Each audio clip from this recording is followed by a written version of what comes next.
Yaratilishdagi tamponliq Allohning borligini isbotlaydi. Yaratilish deganimiz moddalarning va ilmitlarning birlashib, ma'lum bir mavjudotni vujudga keltirishi bo'lib, nurg'unlagan modda va ilmitlar birlashib, ma'lum bir shay'ini shakllantiradi va bir gavdada to'plashadi. Biz buni tarkib deb ataymiz. Mushu mavjudotdagi tamponliq Alloh taolaning borligining eng cho'ng isbotidir.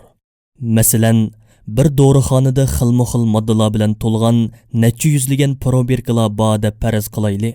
Bizden bu probirkalardagi moddalardan foydalanib bir malham yoki bir dori yasab chiqishimiz talab qilindi. Dorixonaga kelib shundoq qarasak, u malham yoki dorining yuzlarcha turi allaburun yasilib, ishkoplarga tizilib bo'lgan ekan. Yasilib bo'lgan malham va dorilarni tekshirib boqdik. Qarasak, u probirkalarning har biridan muayyan miqdorda, ya'ni onundan 1-2 milligram, bunundan 3-4 milligram, yana biridan 6-7 milligram degandek har bir shishidan o'xshamagan miqdorda moddalar ilinib, mazkur majun va dorilar yasilibdi. Agar ma'lum bir moddadan 1 milligram kam yoki ortiq bo'lib qolsa, u malham va dorilar ta'sirini yo'qotib qolmay, zaharga aylanib qoladi.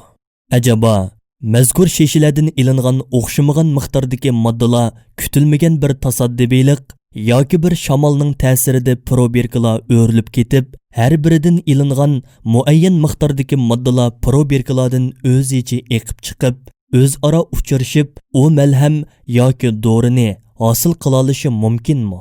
Acaba bütün dunyo birlashib bir malham yoki dorining tasaddibi hosil bo'lib qolganligiga bizni qoyil qila oladimi? Bo'libmi, necha million xil dora va malhamlarning tasaddibi paydo bo'lib qolganligiga bizni ishondira olamdi?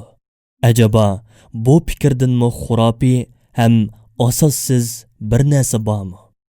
Yuqorqi misolda ko'rganimizdek, har bir hayotliq bir malhamga, har bir o'simlik bir doriga o'xshaydi. U xilma-xil moddalardan nihoyatda inchki o'lcham bilan ilingan ilmitlardan biriktirilgan. Masalan, insonning o'ziga qaraydigan bo'lsak, badanimizda taxminan 60 xil atrofida ilmit mavjud. Bu ilmitlardan har biri muayyan miqdor va tamponlik bo'yicha badanimizga o'rinlashtirilgan. Ya'ni badanimizda belgilik miqdorda to'mir, magniy, xrom qatorliq ilmitlar bor.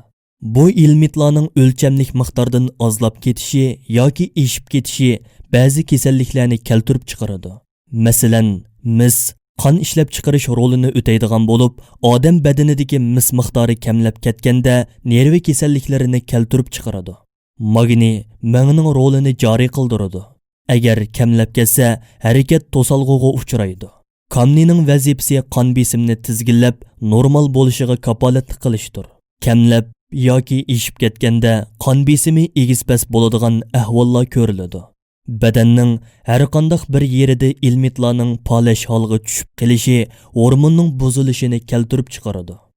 Insonning badanida yuqoridagiga o'xshash shundoq inchki bir tamponliq bo'lganidek, hayvonotlar va o'simliklardan iborat boshqa jonliqlarning vujudidami o'xshash tamponliq mavjud. Biz endi bu tamponliqning boshqa misollarini keltirib, gapni bak uzartib etmayli. Faqat bu tamponliqni bilishni xohlaydiganlarga mushu temaga munosabatli kitoblarni tavsiya qilib turib so'rab boqayli. Acaba eng oddiy bir dorimi tasaddibi hosil bo'lib qolmagan yerda shunchavala inchki tamponliqqa ega bo'lgan inson vujudining va boshqa mavjudotlarning tasaddibi paydo bo'lib qolishi mumkinmi? Bütün dunyo birlashib probirkalardagi moddalar tasodifiy to'kilib ketib, bir aspirinning hosil bo'lib qolishiga bizni qoyil qilinmagan yerda bu doridan necha million hassa nozuk ham murakkab qurilmaga ega bo'lgan insonning tasodifiy paydo bo'lib qolganligiga bizni qandoqmi qoyil qila olasin?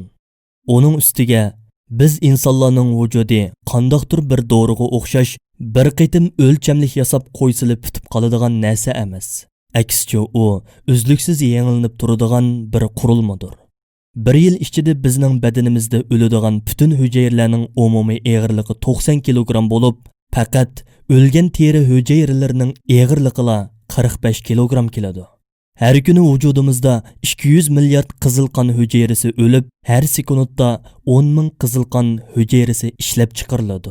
Vücudumuz her 6 ayda bir qitim to'liq yenilinib turadigan favqulodda bir qurilmadir. Undaq bo'lgan ekan, bu qurilmaning tasaddibiy paydo bo'lib qolishi qandoqmi mumkin bo'lsin? Onun üstiga hozir yer sharida mushu qurilmaga ega bo'lgan taxminan 7 milliard inson bor.